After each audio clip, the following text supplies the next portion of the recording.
ጤና ይስጥልኝ። አርበኛ ሳሙኤል ባለድል ነኝ። የአማራ ፋኖ ብሔራዊ ኃይል ሴንትራል ኮማንድ አባል እንዲሁም የበላይ ዘለቀ እዝ ወታደራዊ አዛዥ ነኝ። እንግዲህ በዚህ የሁለት ዓመት ተኩል የትግል ሂደት ውስጥ ብዙ ፈታኝ ሁኔታዎችን ያለፈበት ሁኔታ አለ።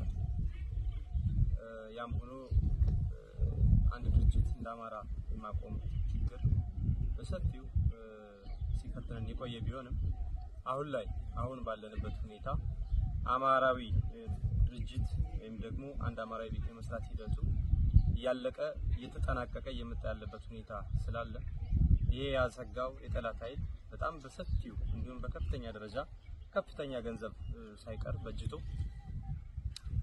በሰራዊታችን መሃል የመከፋፈል ስራዎችን ለመስራት ልዩነቶችን የመፍጠር ስራዎችን የመስራት ተግባራትን እያደረገ ያለበትና ይልቁንም ማህበረሰቡንም ጭምር ሊያሳቅ የሚችል ቅጥረኛ ኃይሎችንም ጭምር በመግዛት ይሄንና መሰል ተግባራትን እየፈጸመ ያለበት ሁኔታ አለ። ይሄ የሆነበት ዋነኛ ምክንያት አማራው እንደ አማራ በአንድ ድርጅት በአንድ መዋቅር ከቆመ የአሸናፊነት ጊዜው አጭር ስለሚሆን ስልጣኑን ለማስጠበቅ ከአንድ አምባገነን ኃይል የሚጠበቅ እንደመሆኑ መጠን ይሄን እያደረገ ይገኛል። ሆኖም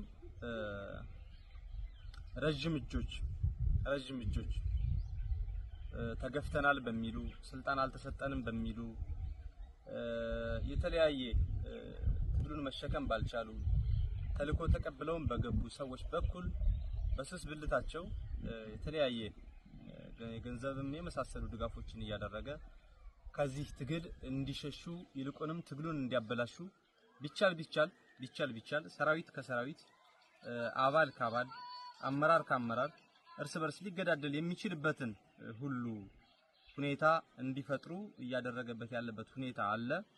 ዞሮ ይሄ በቅርቡ እጁ የሚቆረጥ እንደሚሆን ግልጽ ነው። የገንዘብ ጦር ያን ያክል ከዓላማ ጦር ጋር እኩል ተነጻጽሮ ህልው ሆኖ ሊቆይበት የሚችልበት እድል ስለሌለ እሱን የምንቀርፈው ይሆናል።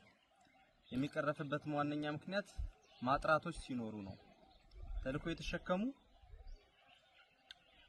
በገንዘብም ያደሩ ሌላም ነገር የሚያደርጉ ለዚህ ስርዓት መኖርና ህልው ሆኖ ለመቆየት የበኩላቸውን አስተዋጽኦ የሚያደርጉ ማህበረሰብ የሚያሰላቸው አካላትን ድርጅታዊ መዋቅሩ እያለቀ እንደመሆኑ መጠን ያ ሲስተካከል መልክ የሚይዝ ይሆናል። በዚህ ወቅት በርካቶች ቅርብ ወራጆች ወደ ጠላት እየገቡ ተደራደርን እያሉ ሁሉ እስከ ትልልቅ የድርጅት አመራር ነን የሚሉ ተልዕኮ ተሸካሚዎች ሳይቀር እየገቡ ያለበት ሁኔታ ነውና ይሄ ወቅት ትልቅ እና በጣም ጥሩ ወቅት እንደሆነ እንገመግማለን። ምክንያት በፋኖነት ማሊያ ፋኖን መስሎ የፋኖነትን ክብር ስም ሊያጠፋ በሚችል መንገድ አስነዋሪ ተግባራትን ከጠላት ጋር ሆኖ በማህበረሰብ ላይ ጭምር ሲያደርግ የነበረ ኃይል በየጊዜው ነገር እየጠበበ ሲመጣ እየሄደ የሚገባበት ምረት እያለ የሚሸጎጥበት ጊዜ ነው። ከትልልቅ የድርጅት አመራሮች ጀምሮ እንደ ምሳሌ እነ ማስረሻ ሰጤ እነ ጸዳሉ እንዲሁም ሌሎቹ አሁንም በእያንዳንዱ ድርጅት እንዲሁም ተቋም ድምጻቸውን አጥፍተው ሰራዊት በማፍረስ የተጠመዱ ነገ እነሱን ሊከተሉ የሚችሉ ኃይሎች እንዳሉም ጭምር መረዳት ሊኖርበት ይገባል። ይሄ ሲሆን መደናገር አይጠበቅብንም። ጉዳዩ የማጥራት ጉዳይ ነውና ትግሉ በጠሩት እንጂ በበዙት የምናሸንፍበት እንዳለመሆኑ መጠን በዚህ መንገድ የተዝረከረኩ ኃይሎች፣ ሰፊ እጅ ያለባቸው ኃይሎች፣ ማህበረሰብን የሚበድሉ ኃይሎች፣ በህግ በደንብ በመመሪያ ሊጠየቁ የሚችሉ ኃይሎች ይሄን ማድረጋቸው የሚገርም የሚደንቅ አይደለም። ይልቁንም ለትግሉ ግን ይሄ መሆኑ ትልቅ በረከት ነው። በበዙት ሳይሆን በጠሩት እናሸንፋለንና ይሄንና መሰል ኃይሎች ገብተዋል። አሁንም በቅርቡ እንዲለቁን የምንፈልጋቸው ነገር ግን እርምጃ ቢወሰድባቸው ቢያዙም ህዝብን ሊያደናግር የሚችል ህዝብ ያልተረዳቸው አካላት ስላሉ በጊዜ ተሸክፈው የሚገቡበት ሁኔታ ይኖራል የሚል እምነት አለን። ተጀምሯል፣ ይቀጥሉማል። የጠሩትንም ይዘን እናሸንፋለን። ይሄን ህዝባችንም ደጋፊያችንም እንዲረዳን እንፈልጋለን። በዚህ የሽግግር ወቅት በጸና መንገድ ከህዝብ ከዓላማ ከትግል ሳይሸሽና ሳይሽመደመድ የጥፋት እጅና አካል ሳይሆን ጸንቶ የቆመ አሸናፊ ይሆናል። ድርጅታችንን እንጨርሳለን። የጠራውን ኃይል እንሸክፋለን። በቀጣይ ድርጅታችን በሁሉም እዞቻችን ውስጥ ያሉ የነበሩ የኮማንዶ ኃይሎችንም ጭምር ያዋሃደ አዲስ ወደዚህ ትግል የሚቀላቀሉ ነባር የኮማንዶ የአየር ወለድና የስፔሻል ፎርስ ኃይሎችን ያካተተ ግዙፍ የኮማንዶ ኮር መመስረት ስለሚገባው ስለሚፈልግም የዚህ አካል እንድትሆኑ በየቀጠናው ያላችሁ የኮማንዶ ኃይሎች በየእዙ ያላችሁ የኮማንዶ ኃይሎች ለዚህ ውህድ የኮማንዶ ኮር ራሳችሁን እንድታዘጋጁ ያልገባችሁ እንድትገቡ ከትግሉ ያልተቀላቀላችሁ የኮማንዶ ኃይሎችም ወደዚህ ኮማንዶ ኃይል እንድትቀላቀሉ ጥሪ እናቀርባለን።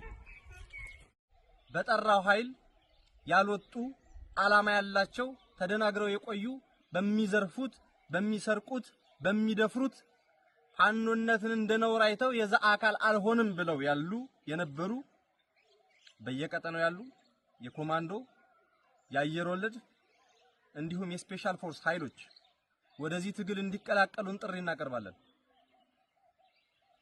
በመላው አማራ የአማራ ጥያቄ ያገባናል የሚሉ የአማራ ኮዝ የኔ ጉዳይ ነው የሚሉ በንጹህ መንገድ በጠራ መንገድ መታገል ፍላጎት ያላቸው የትኛውም የኮማንዶ ኃይሎች የትግል አጋሮቻችን ወደዚህ ትግል እንድትቀላቀሉ ጥሪ እናቀርባለን።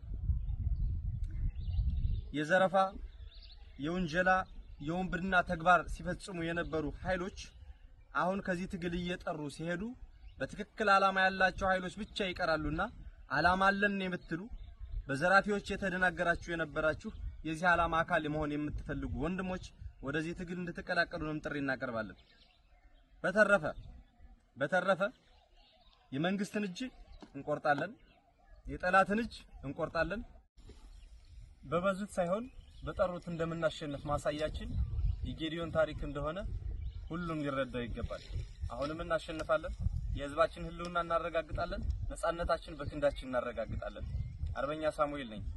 አማራ ፋኖ ብሔራዊ ኃይል ሰሜን አማራ ቀጠና በላይ ዘለቀ እዝ ወታደራዊ አዛዥ